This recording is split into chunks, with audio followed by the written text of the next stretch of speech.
Sabihin mo sa katabi mo, fearless. Ayan, fearless.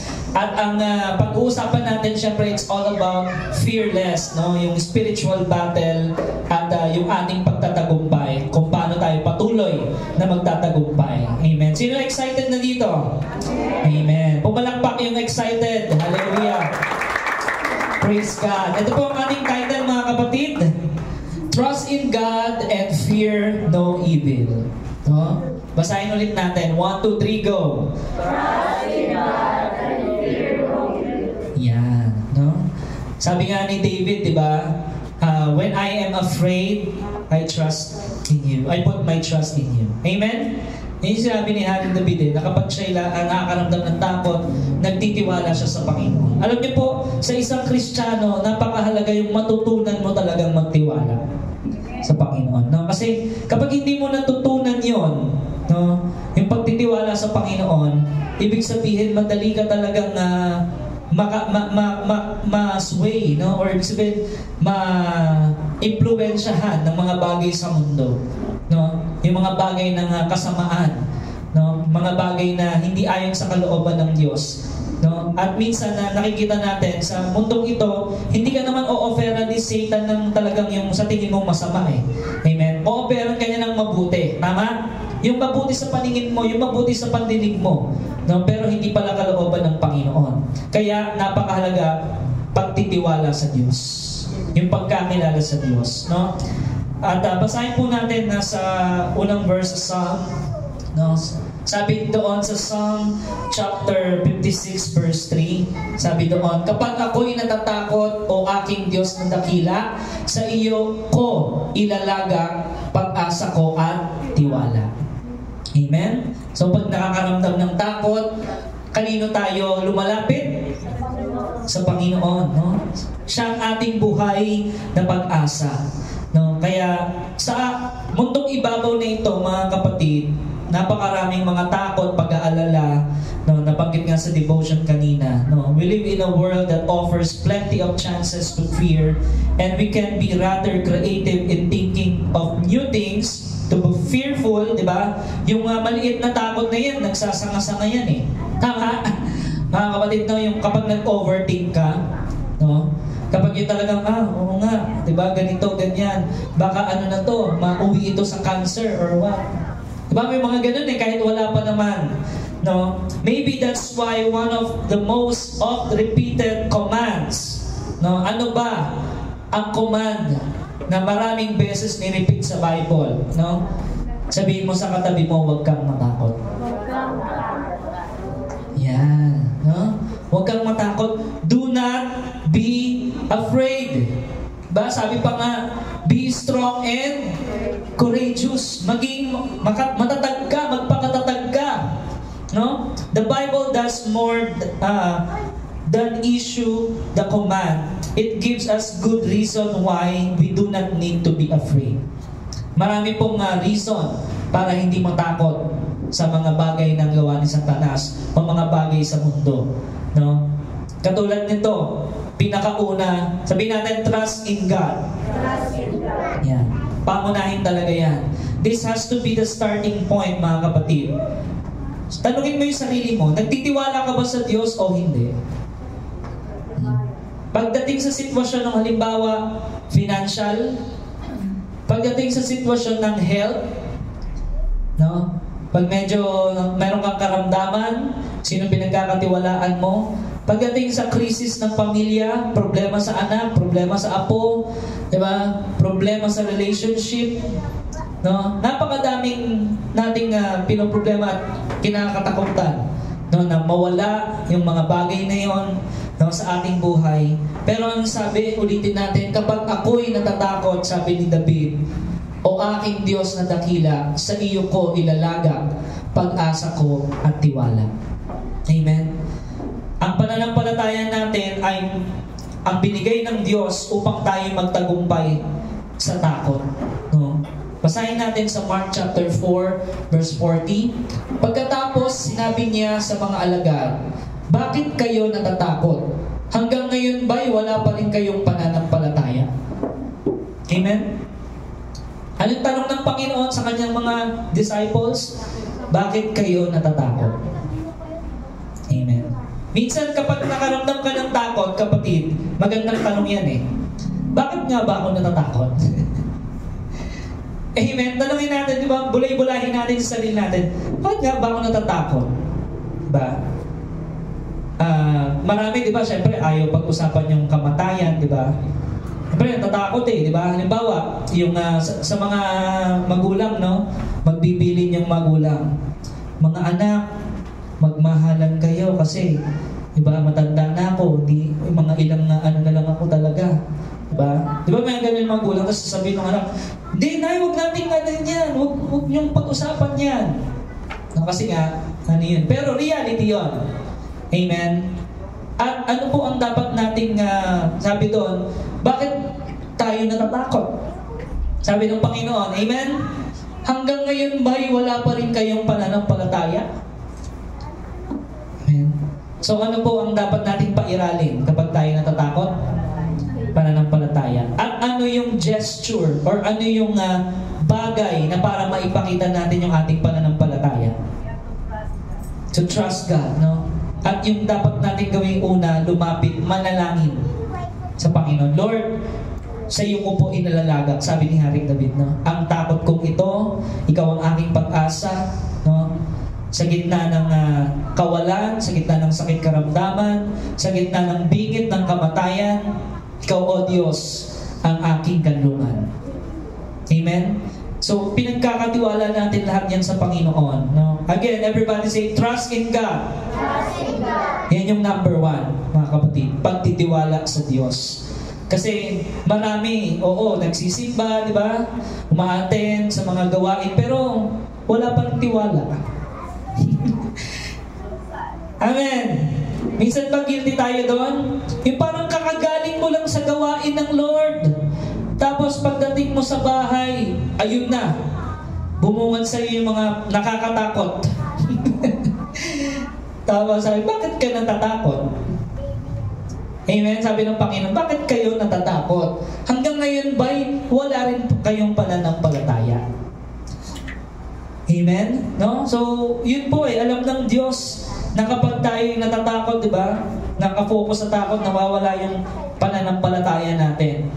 Naalala natin ang ating mabuting pastol. Sino ang ating mabuting pastol? Jesus. Amen. Jesus is our good shepherd. He's the great shepherd. Psalm 23, sabi ni Haring David sa verse 4, dumaan man ako sa madilim na libis ng kamatayan, wala akong katatakutan. Pagkat ika'y aking kaagapay, ang tungkod mo at pamalo, aking gabay at sanggalang.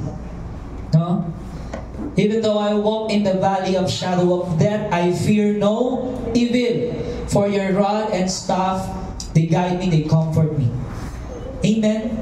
So, nandoon po yun mga kapatid. He is our great shepherd. Lagi mong tatandaan, merong gumagabay sa iyo. Amen ba, mga kapatid? Tayo yung mga tupa ng Diyos. Sino yung mga tupa ng Diyos dito? Yes. Diba? Alam ng Diyos na nakakaramdam ng takot yung tupa. Alam ng pastol, tama? Yes. Diba? Merong tupa na parang, alam niya, diba? Parang nanginginig yun Diba? Ano nangyayari na parang umiiyak? Diba yung tupa, umiiyak yan Diba? So, alam niya yun.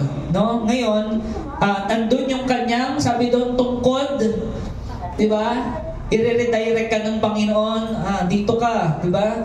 O kung ano mang pangangailangan mo, yung mabuting pastol, ibibigay niya sa iyo. Yung tungkod niya at yung kanyang pamalo, nandun yung gabay at yung sanggalang. Amen, mga kapatid, no? So, kaya sabi, we do not need to be afraid because ang sa pangako ng Diyos sa Hebrews 13:5, hindi kita iiwan, hindi kita pababayaan. Amen. Generalize ko ito mga kapatid. Yes, no, sa lahat ng aspeto ng buhay natin, ang Diyos hindi nang iwan, hindi nang papabaya. Pero ang nangyayari mga kapatid, ang tao ang nangiiwan sa Diyos. Ang tao ang nagpapabaya. Pinapabayaan niya, no, na yung sarili niya ang magdesisyon at hindi ang Diyos. Naniniwala ba tayo mga kapatid na 99% na kung saan na tayo, yung sitwasyon natin ngayon ay dahil sa ating mga choices? Amen? Sino dito gusto maging maayos yung buhay niya? Amen.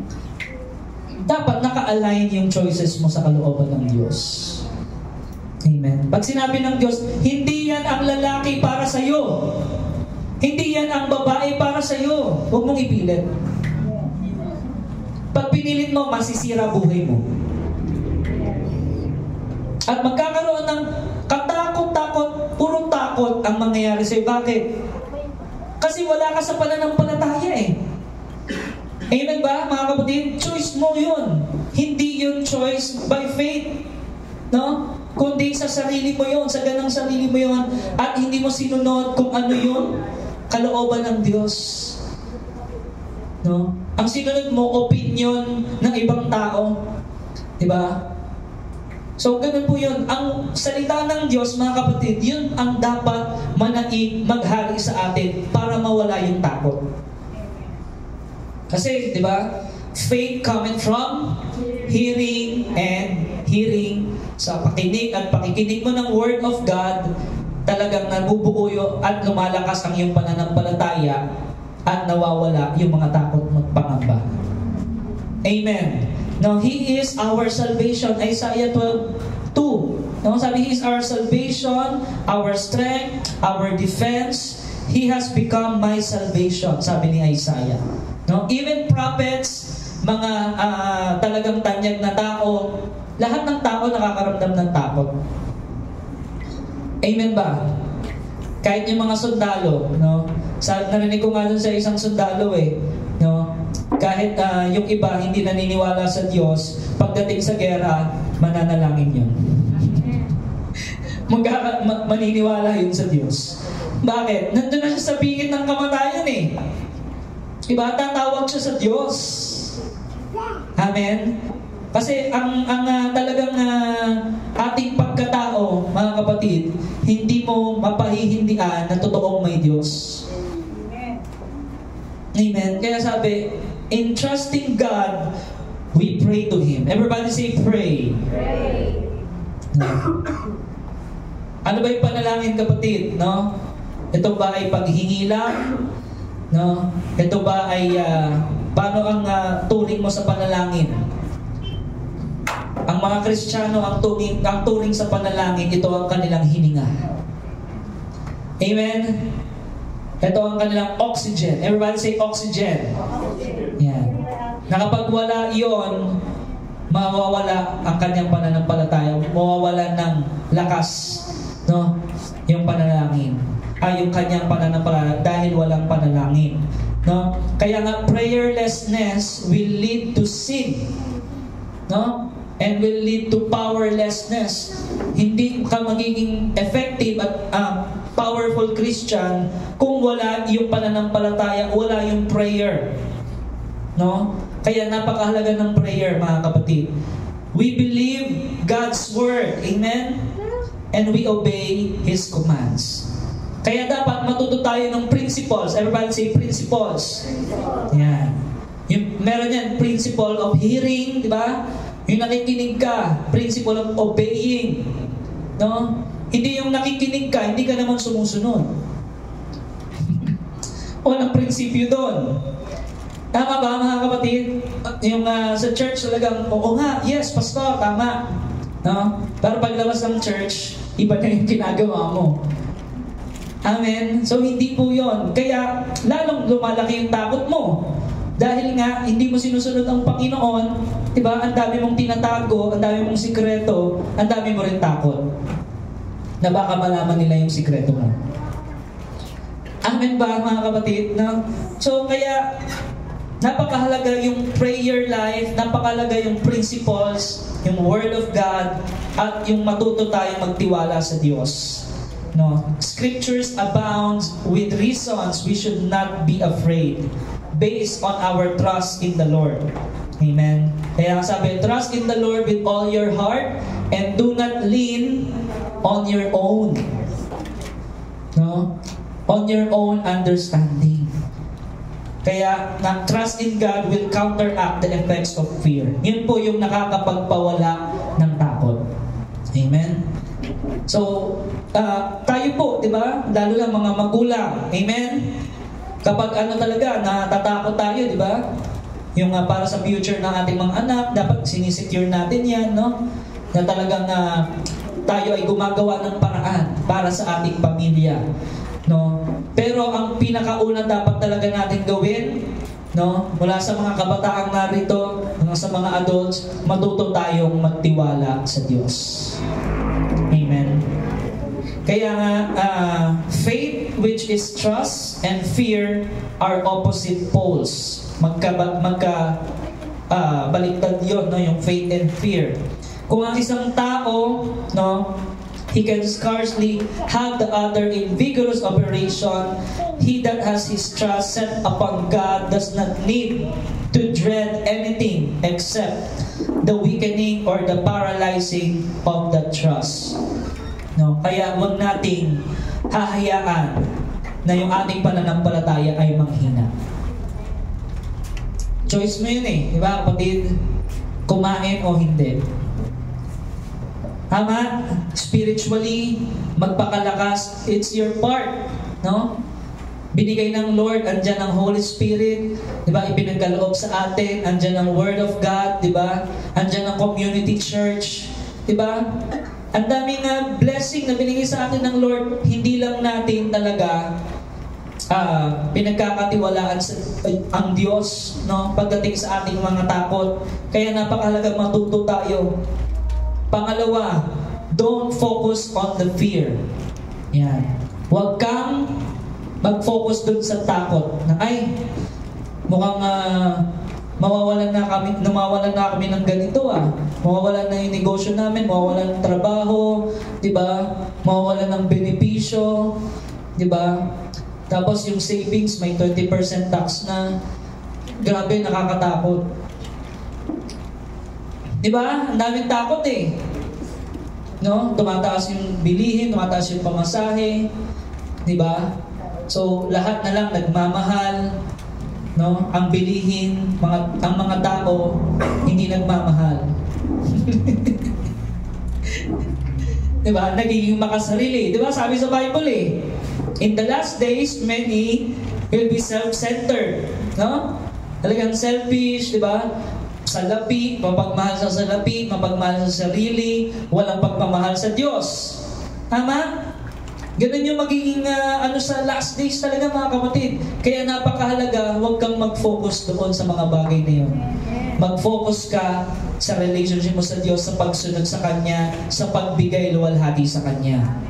Amen? Yung buong buhay mo, ipagkatiwala mo sa Kanya. No? We choose what we dwell on. No? Everybody say choice. No? Bakit ka nandito sa umagang to? It's your choice. No? Choice mo yun na umattend. Choice mo mag-pray. Alam ba natin faith is a choice? Yes. It's a choice, mga kapatid. No? Pinagkalooban, narinig mo sa preaching, di ba? Binigay yung pinahayag, yung salita ng Diyos. It's your choice kung susundin mo yun o hindi. Amen? So, ganun po yung mga kapatid.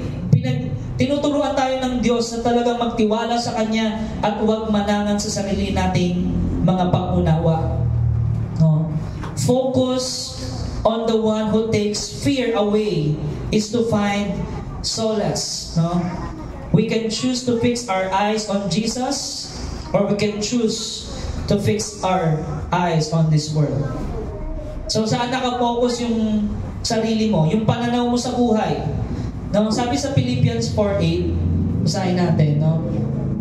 Sabi ni Apostle Paul, ito yung mga dapat nating focus. Sabi doon, whatever is true, diba? Whatever is honorable, whatever is right, whatever is pure, whatever is lovely, whatever is admirable. No? Sabi doon, lagi niyong isa-isip yung mga bagay na yun. Diba? Yung kapuri-puri. Amen? Mga bagay na totoo. Ayan. Yung walang pagkukunwari, yan yung dapat natin laging isang-isip. Mga bagay na marangal, matuwid, malinis, kaibig-ibig at kagalang-galang. Amen po mga kapatid. No? Yun ang mga bagay na isang-isip natin. At sinabi, truly, ang pagsamba natin sa Panginoon, doon nakafocus yung ating pananampalataya. Amen.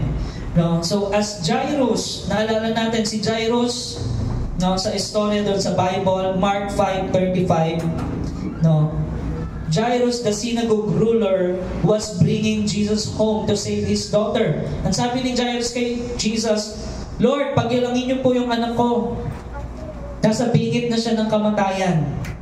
Amen? Isa siyang magulang, no? Si Jairus yung tatay, no? He received news that his daughter had died, no? And sabi sa verse 36, no? Yung kasunod niyan, sabi doon sa, kung babasahin natin yan sa English version, sabi ng Panginoong Jesus kay Jairus, don't be afraid. No? Say, Lord, nasa bingit na ng kamatayan yung anak ko, or namatay. Diba? Yung sabi ni Jairus sabi, don't be afraid, just believe. As soon as Jesus heard the word that was spoken, He said unto the ruler of the synagogue, be not afraid, only believe. Huwag kang matakot, ikaw ay maniwala, sumampalataya. Amen. Sa verse 35, kung atras tayo, ano ba yung sinabi? There came the ruler of synagogue's house, certain which said, the daughter is dead. May nagbalita, di ba? Sino dito naka-receive ng mga bali-balita? Araw-araw, di ba? Nakakabasa tayo niyan, no? Sabi doon, yung anak mo, patay na. Sabi kay Jairus, why troublest thou the master any further? Sabi nga, patay din anak mo eh. Anong sabi sa 36? And as soon as Jesus heard the word that was spoken, He said unto the ruler of the synagogue, be not afraid, only believe. In other words, Jairus must forgo the natural focus. Isipin mo, namatay may nagbalita, patay na yung anak niya. Anong mararamdaman nun? Grabe, di ba? Grabe, parang gumuho yung mundo nun. Natakot. Grabe yung takot. Mafo-focus talaga sa takot. Yung trahedya at yung takot instead on faith. At nagsalita ang Panginoon, no? Sabi, be not afraid, only believe. Amen. Kaya nga, it's your choice, kapatid, no? Kung mag-focus ka doon sa nagbalita sa'yo ng masamang balita o sa Word of God na mabuting balita. Saan ka nakafocus, kapatid? Sa mundo, marami kang marireceive mga masasamang balita. Diba? Oh, yung anak mo, ganito. Oh, yung asawa mo, or ganyan, di ba? Madaming ganun po. Di po ba, mga kapatid? Pero, we focus on the Word of God in choosing not to be afraid. No? We remember, ang sabi ng Panginoon, 1 John 4:4. Sabi nun sa 1 John 4:4, the one who is in you is greater than the one who is in the world. Greater is He that's living in me. No? Kayo nga'y sa Diyos at napagtagumpayan na ninyo ang mga huwad na propeta sapagkat ang Espiritong nasa inyo ay mas makapangyarihan kaysa Espiritong nasa mga makasanlibutan. Amen? Kaya kapatid, ano yung mga bagay na nakafocus ka na kinakatakot mo? Amen? Siyempre, maraming mga bagay yan, di ba? Lalo na kapag na may karamdaman ka, no? Meron kang financial crisis, nandiyan na yung mga bills, no? Yung mga utang, yung stress. Amen? So, ang daming pinapangamba ng mga tao. Pero, sabi ng salita ng Diyos, always give thanks in everything. Amen po ba? What is the will of God? Give thanks. Everybody say, give thanks. Everybody say, give praise. Yeah. Pangatlo, choose to praise the Lord. Psalm 147 verse 1. Sabi doon, how good it is to sing praises to our God. How pleasant and fitting. No? For it is pleasant and praise is comely. No? Sobra pong ganda ng gawain, no, ng pagpupuri sa Panginoon. Ang pagpupuri is an antidote to fear. Yan po ay gamot or ibig sabihin talagang solusyon sa ating mga takot. Pagpupuri, pagsamba. Have a grateful heart. Kapag meron kang gratitude, mawawala yung anxiety, yung takot. Amen. Kahit po ma-search nyo yan sa Google, no? Yung kabaligtaran ng worry, yung anxiety, gratitude. Everybody say gratitude. No, sa Tagalog, yung talagang utang na loob. Yung talagang tinatanaw mo ang Panginoon na napakabuti ng Diyos sa buhay mo. Amen. Nasa Kanya yung pananaw mo at nawawala yung mga pangamba mo. Amen. So, kaya sabi, katulad si Propeta Habakkuk, no, sa Habakkuk 3:16, sabi doon, narinig kong lahat ito at ako'y nanginig. Nangatal ang aking mga labi dahil sa takot. Nanghina ang aking katawan at ako'y nalugmok. Tahimik kong hihintayin ang takdang panahon ng pagpaparusa ng Diyos sa mga umapi sa amin. Amen? So, dahil doon sa panahon ni Propeta Habakkuk, talagang sobrang katakutan yung nangyari dahil sa invasion, yung gera, yung talagang sakop sa kanilang bansa.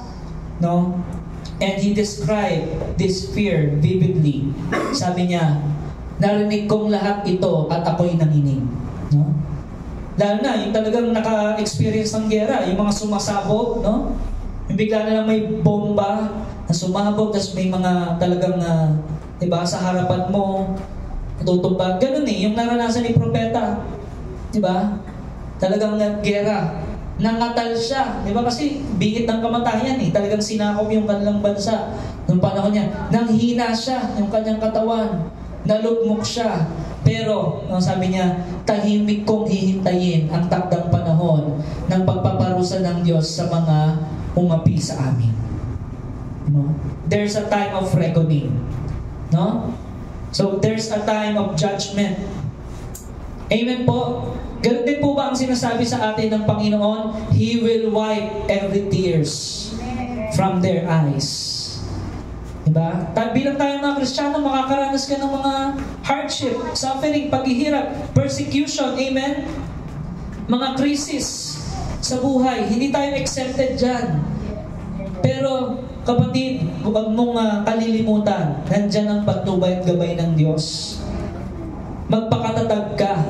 Magpakalakas ka sa pananampalataya. Amen? Katulad, at hintayin mo katulad ni Habakkuk, sabi niya, tahimik kong hihintayin ng Panginoon. No? At sinabi niya sa next verse, sa verse 17, no, ng Habakkuk chapter 3, waited patiently. No? Everybody say, patiently waiting. Yan. No? Although the fig tree shall not blossom, di ba? Maraming panahong dadaan, no? Neither shall the fruit be in the vines, the labor of the olive shall fail, and the field shall yield no meat, the flock shall be cut off. No? Ayun ang sabi niya sa 18. Yet I will rejoice in the Lord. Diba? Kahit puro kawalan na ng resources ba sa aking paligid, sabi ni Habakkuk, magpupuri pa rin ako sa Panginoon. No? Kahit sa gitna ng karamdaman, kahit sa gitna ng kawalan, sa gitna ng matinding problema, yet I will rejoice in the Lord. I will joy in the God of my salvation. Kaya kapatid, ang pananampalataya ay pagpili. Faith is a choice. Ganon din yung praise, giving thanks to the Lord. It's a choice. No? Bakit? No, mga kapatid, totoo naman eh. Kapag talagang maraming pagpapala, ang daling magpuri sa Panginoon. Yes, praise the Lord. Amen? No? Yung wala masyadong problema, di ba? Puno ang bigas, di ba? Puno ang rep, may laman ang bank account, may ipon, di ba? Healthy ang pamilya. Ang daling magpuri sa Diyos. Amen? Pero pagdating pa ng pagkabagsak, pagbatinding pagsubok sa buhay mo, pipiliin mo pa rin bang magpuri sa Panginoon? Amen?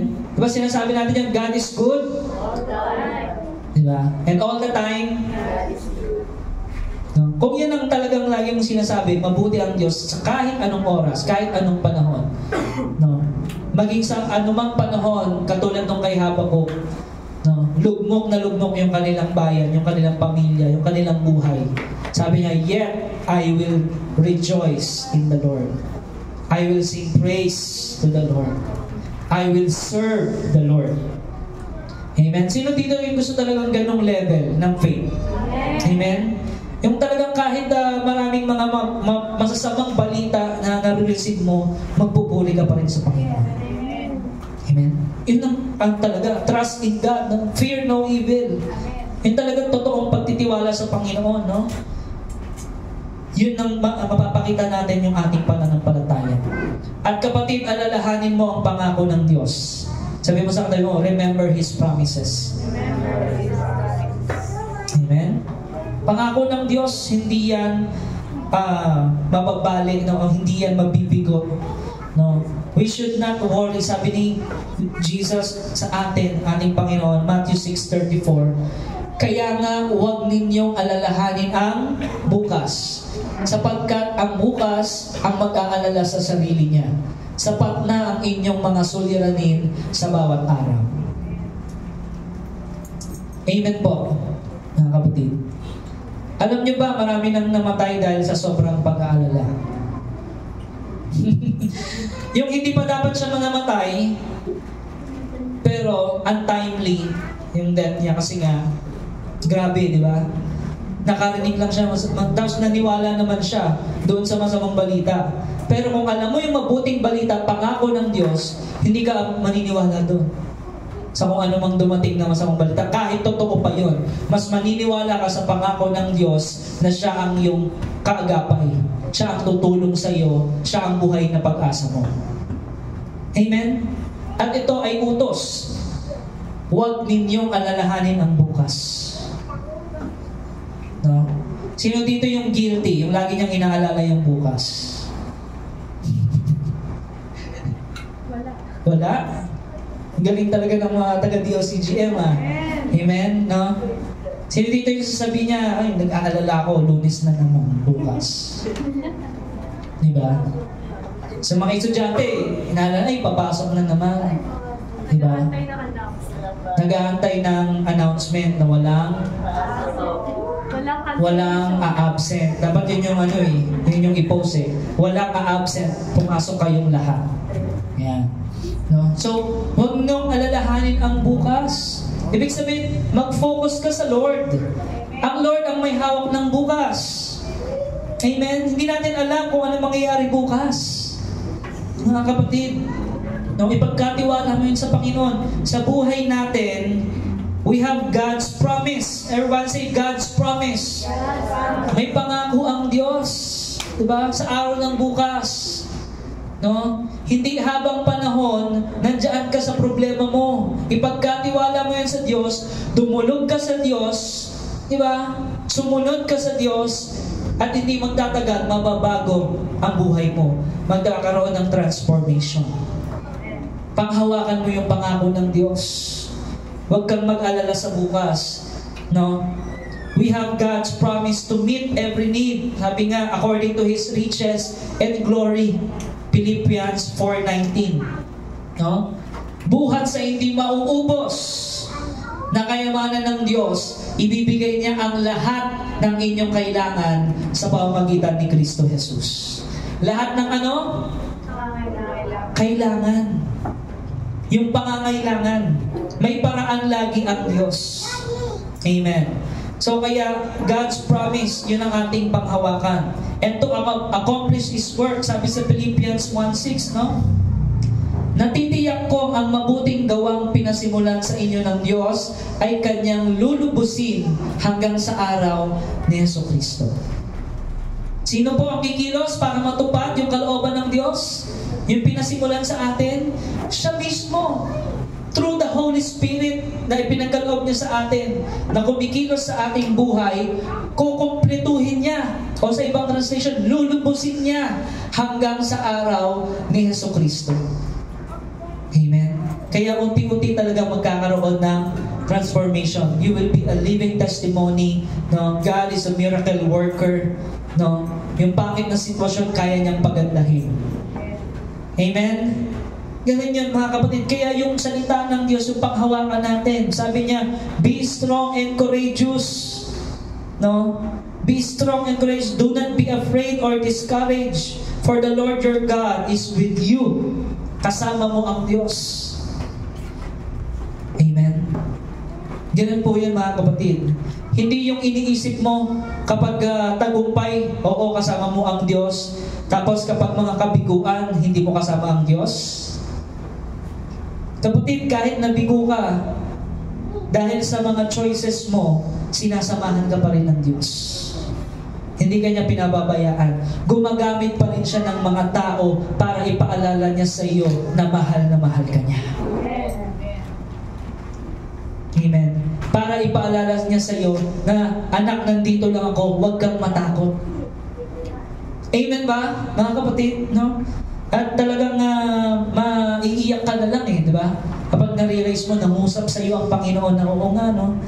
Bakit nga ba ako natakot about doon? Bakit nga ba ako nangamba patungkol sa bagay na yon, no? Patungkol doon sa pinoproblema ko na yon. May Diyos ako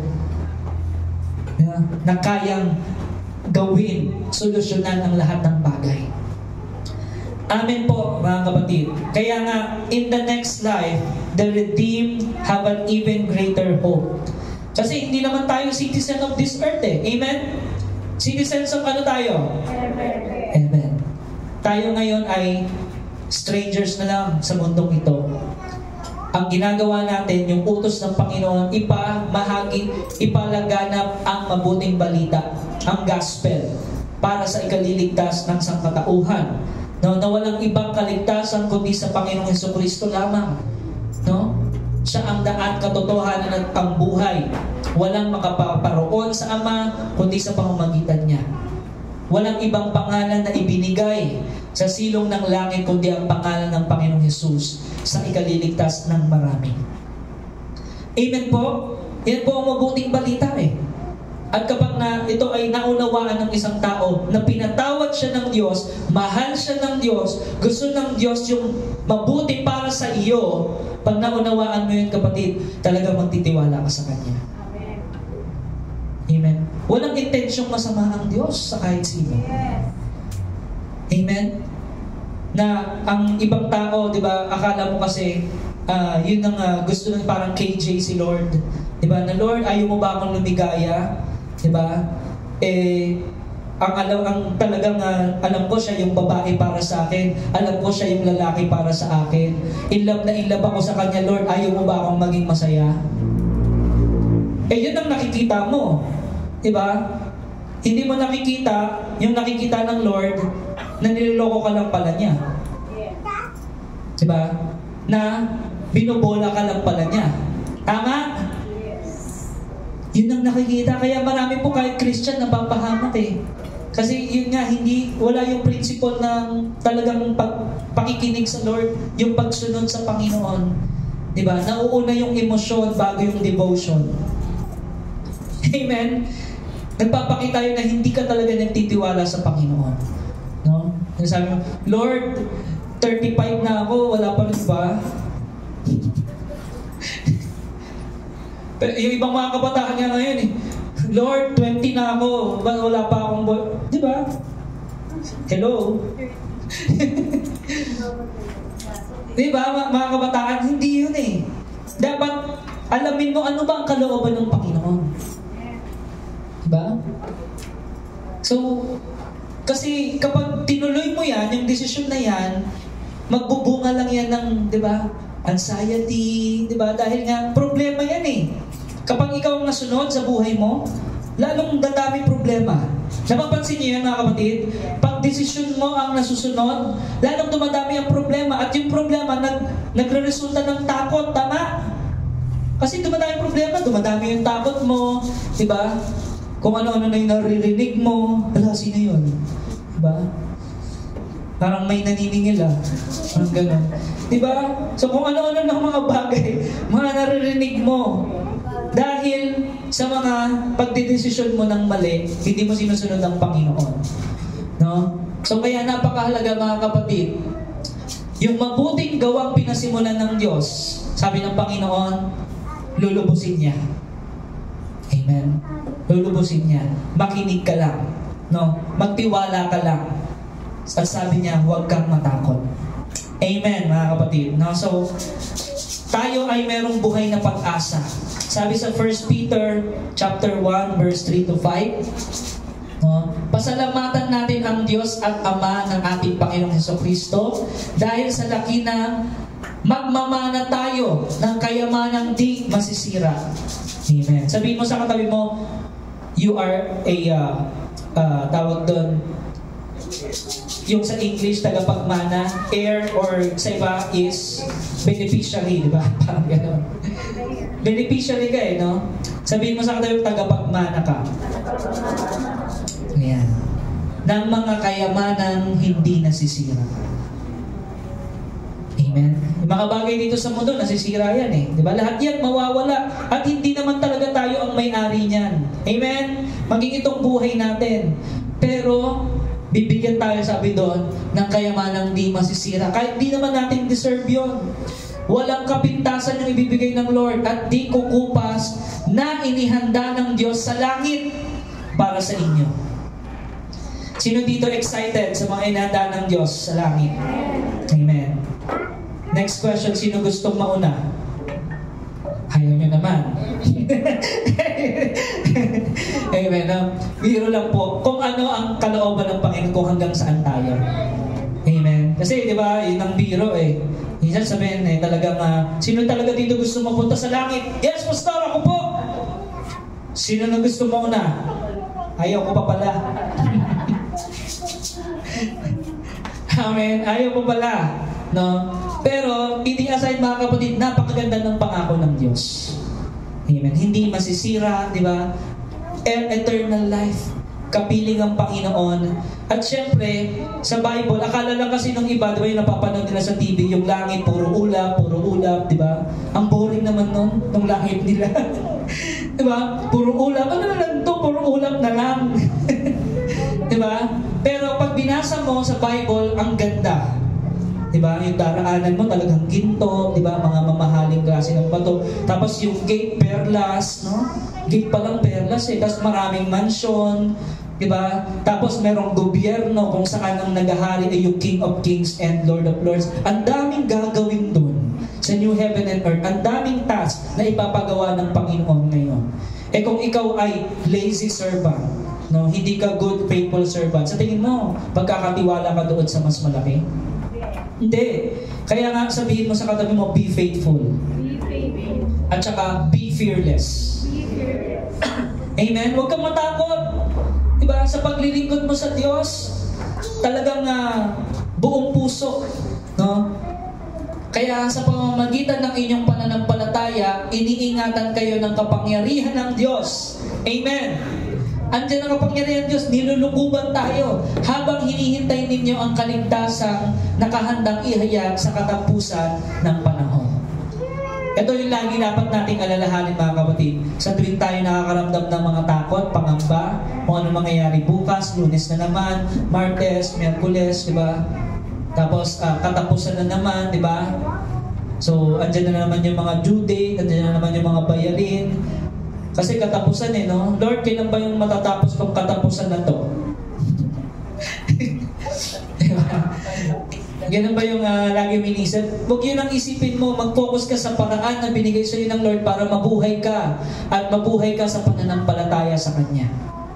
Amen.